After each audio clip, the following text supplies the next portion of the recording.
Tak, chtěl bych vám představit novinku v portfoliu Panzerglas, je to Samsung Galaxy S7 Edge.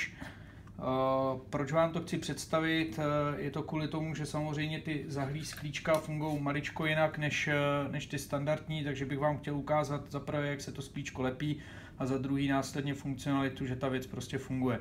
Balení obsahuje úplně stejně jako u všech ostatních sklíček, hadřík na vyčištění, samolepku na sundávání prachu, tadyhle nějakou útěrku a sklíčko. Jo? Takže pojďme na to.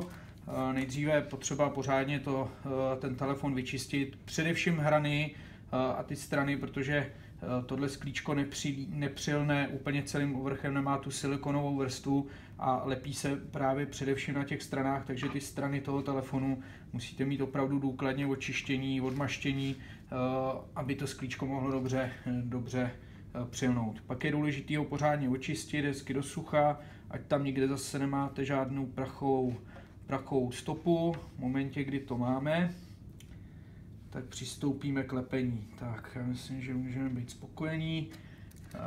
Vezmeme sklíčko, sundáme tu ochrannou folii, která na něm je. Teď si to vyrovnáme tak, jak potřebujeme, takže tady je zase důležité si to hezky srovnat. Jo, má to trošičku jeden rozdíl, že když už to teď vlastně nandaváte, tak to sklíčko se vám tam přilepuje na těch stranách nebo na těch koncích, kde právě bude držet. Takže je důležité si to opravdu hned na začátku správně vyrovnat, ať to máte tak, jak to na konci chcete mít. Tak, sklíčko jenom položíte a víceméně teď vidíte, že žádný efekt toho přilnávání není.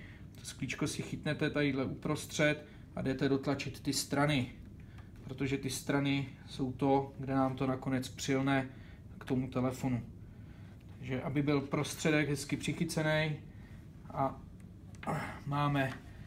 máme to sklíčko nalepení. Jo? Vidíte, že žádný efekt takového toho přicucnutí, jako je u těch standardních sklíček, není.